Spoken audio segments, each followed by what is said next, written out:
Bonjour, nous allons corriger un exercice que vous aviez à faire sur la démonstration par récurrence. Dans cet exercice, on nous demande de démontrer par récurrence pour tout nombre entier naturel supérieur ou égal à 2, la propriété que nous appelons Pn, 4 puissance n supérieur ou égal à 4 multiplié par n plus 1. Alors déjà, on se demande pourquoi on nous demande de démontrer cette propriété pour n supérieur ou égal à 2. Et pour s'en rendre compte, il faut commencer par faire quelques essais pour des petites valeurs de n.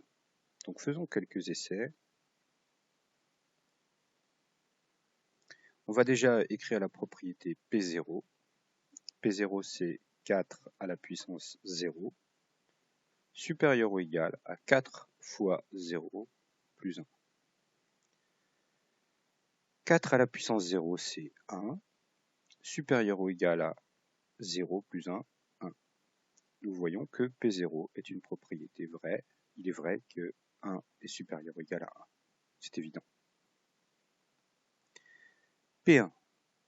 P1, c'est 4 à la puissance 1, supérieur ou égal à 4 fois 1 plus 1, c'est-à-dire 4 supérieur ou égal à 5.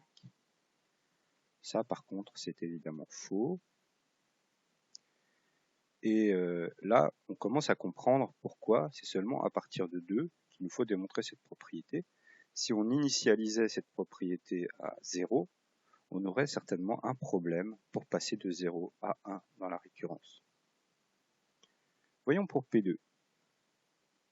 P2, 4 à la puissance 2, supérieur ou égal à 4 fois 2 plus 1, ce qui nous donne 16 supérieur ou égal à 9, c'est vrai. P2 est vrai. P3, 4 à la puissance 3, supérieur ou égal à 4 fois 3 plus 1. 4 à la puissance 3, c'est donc 4 fois 4 fois 4, 16 fois 4, 64. Supérieur ou égal à 12 plus 1, 13.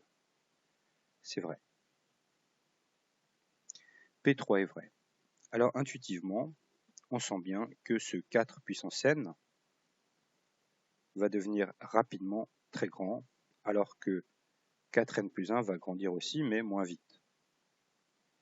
Par conséquent, on commence à comprendre pourquoi cette propriété Pn est vraie. Voyons maintenant comment on peut la démontrer par récurrence. Commençons par l'initialisation. Alors l'initialisation, nous l'avons déjà faite, puisque dans nos essais, nous avons montré que P2, par exemple, est vrai. Donc on va initialiser à n égale 2.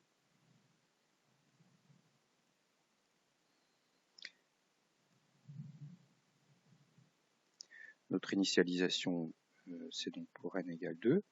Tout ce qu'on va démontrer ensuite ne sera démontré que pour n supérieur ou égal à 2.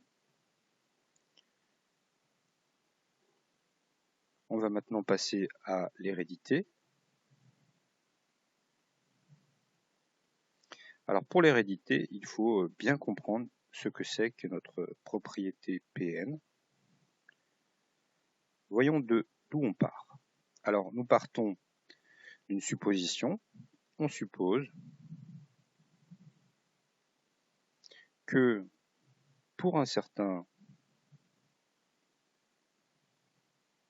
nombre entier grand N, supérieur ou égal à 2,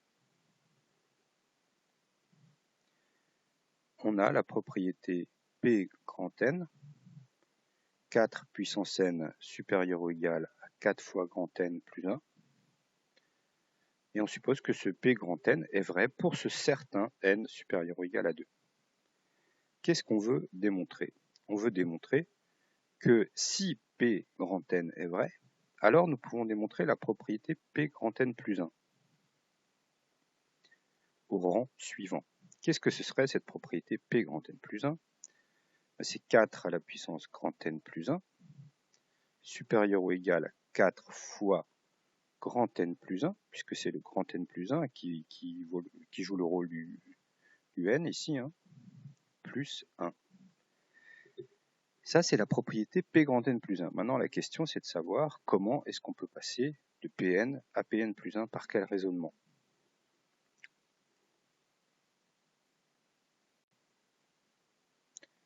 Alors, le raisonnement consistera à manipuler cette inégalité en commençant par multiplier par 4. En effet, 4 puissance n plus 1, c'est 4 puissance n fois 4. Donc il faut ici multiplier par 4 des deux côtés. Si nous faisons ça, on obtient donc 4 puissance n fois 4, supérieur ou égal à 4n plus 1 fois 4. Ou encore 4 à la puissance n plus 1, supérieur ou égal à 4n fois 4 plus 4. Alors comment maintenant est-ce qu'on peut arriver à notre conclusion 4 à la puissance n plus 1? Il faut faire apparaître ce 4 à la 4 fois n plus 1. Il faut le faire apparaître. Comment faire apparaître ce 4 fois n plus 1? Eh bien, si nous le développions ce 4n plus 1, on s'aperçoit que ça fait 4n plus 4 plus 1. Ce 4n plus 4, on l'a déjà largement puisque nous avons 4n fois 1 plus 4n fois 3. 4n fois 4, c'est 4n fois 1 plus 4n fois 3. Plus le 4 qui est au bout. Et on voit donc qu'on a bien le 4n plus 4. Il nous manque le plus 1. Mais ce qu'on peut se dire de manière assez large, c'est que comme grand N est supérieur ou égal à 2, eh bien ce nombre-là est certainement supérieur à ce 1 qui nous manque. Alors essayons d'écrire ça de manière un peu plus précise.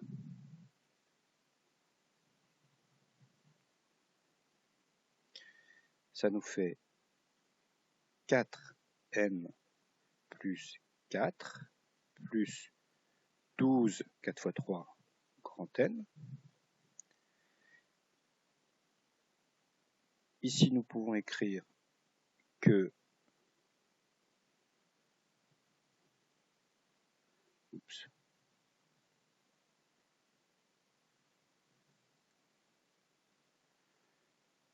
je vais y arriver.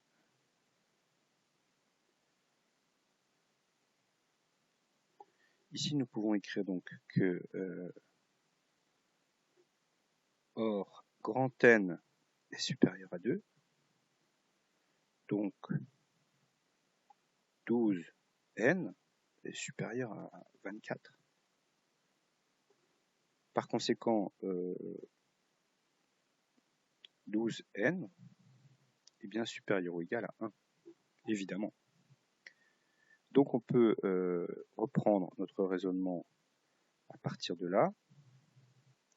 Notre 4 à la puissance n plus 1, il est supérieur ou égal à 4n plus 4 plus 1. Ce 12n, il est plus grand que ce 1. Et voilà, en factorisant ici par 4, nous obtenons 4 puissance n plus 1 supérieur ou égal à 4, facteur de n plus 1 plus 1. Nous avons donc démontré l'hérédité.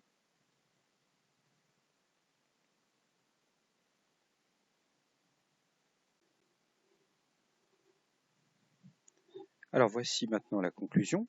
Nous avons initialisé cette propriété Pn pour n supérieur ou égal à pour n égale 2.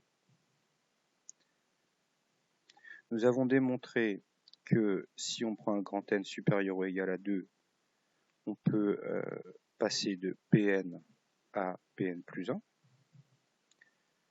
on a démontré l'hérédité. On peut donc écrire notre conclusion. Pour tout nombre n entier supérieur ou égal à 2, Pn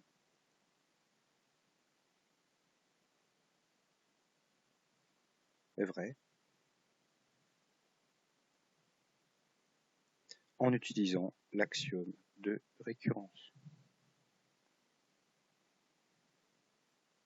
Voilà donc pour cet exercice, comment faire une démonstration par récurrence dans un contexte pas forcément très simple, où il faut bricoler un petit peu pour avoir l'hérédité. À bientôt pour une nouvelle vidéo.